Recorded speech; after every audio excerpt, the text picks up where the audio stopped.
We are here at Graphics Canada, and it's so great to meet good friends. Even though Boris is the first time I meet in person, we have worked with Highcon. Actually, Highcon is a very special customer to INKISH because Highcon was the first customer that paid anything to INKISH. So always a pleasure to meet you guys.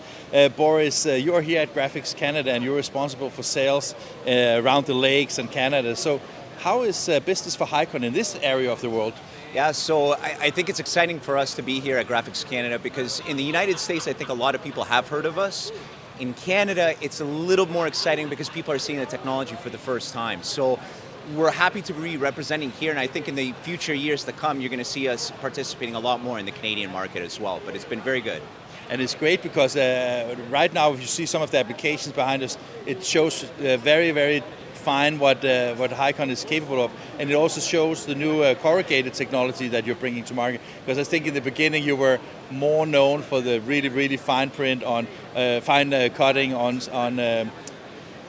paper and on folding carton, but now you're also in the corrugated. How do you see the market for both technologies? So for us, I think when Highcon first started, it was a little bit hazy in which direction we were going to go on. In the last 4 years, we're calling it almost Highcon 2.0. We've taken a different direction to focus just in folding carton and expanding into corrugated as well. We found that our technology meets that niche of the right fit for the right job, right? Using the correct tools for what you have. Analog, it's not to say that we're going to take over analog or this type of technology will take it over, but you will see it eating up more and more of the runs as the technology advances. So it's quite exciting for us at this point. I would say that one thing is, of course, that because of the technology advances, but I would even think more because of how the market is changing towards shorter runs and more personalization. I guess that is also a huge driver, right? Correct, yes. As we're seeing in the market, I think everybody's realizing it's getting difficult when the runs are getting shorter and shorter from your customers, right?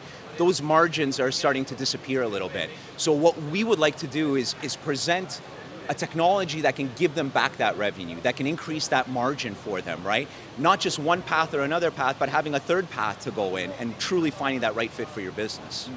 And when you say that this is, an opportunity to meet the Canadian market, is it because Highcon is relatively new in this part of the world, or? It is, yes. So we have 2 installs here, but they're fairly old from about 5 or 6 years ago.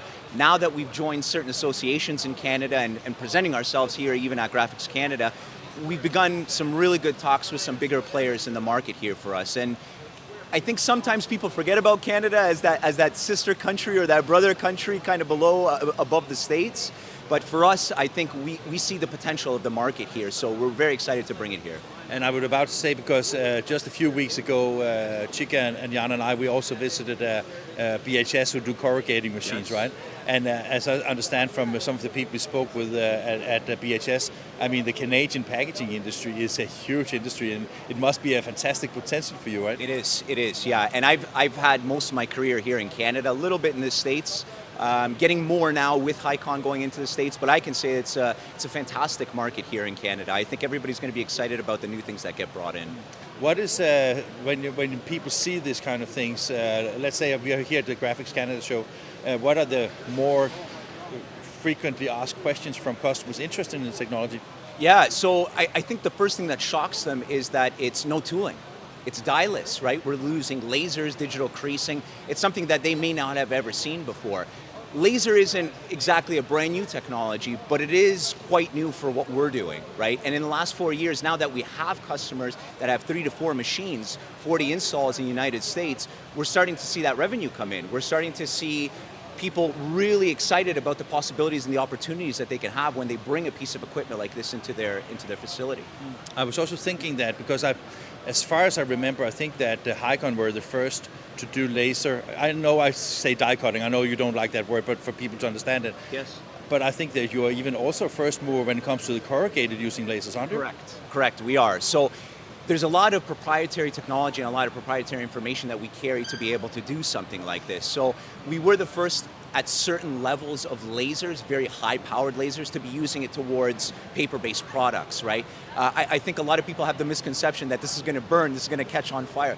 This is not the case. Not even burning marks or edges around anymore. So that is like what, because I remember I spoke to some of your colleagues that is about the angles of the mirrors. It's about how the laser is specifically to the substrate. So you can basically, on corrugated, avoid any burning edges? Correct, yes. When we're saying on especially virgin material, even some of the recycled material, we've gotten away from the burning and what you've seen in the past, right? This type of technology has advanced so much, and you're right, it has to do with the lasers, the control, the algorithm. That's truly what's special about this type of technology. Last question, I was just curious, because when you look at the market and think of Highcon, I've seen the beam, not the C, I actually saw that when it was in I've seen the Beam 2 when it was in prototype in Israel, actually. Yes. But I was just curious about, because I mean, the typical customer for this, I mean, is there like a starting point in volume or the applications per day or per month for starting even considering a machine like this? So I think this is one of the unique things about Highcon is we have the pleasure of going in and asking someone, what is the vision for your company? What are you doing ahead of time? Not so much saying, here are our solutions and what we're doing, because there might not be a fit. There isn't always a fit, and we'll be the first to say it. But what we do like to explore is your business. So if you say to us, this is our vision for the future, that doesn't necessarily mean we're going to be focusing on what you have today. So I would say that the possibilities are open depending on the mind frame that you have and the direction you'd like to take your business. Let's say, I mean, that sounds great. Thank you very much, Boris. I appreciate it. Thank you. You.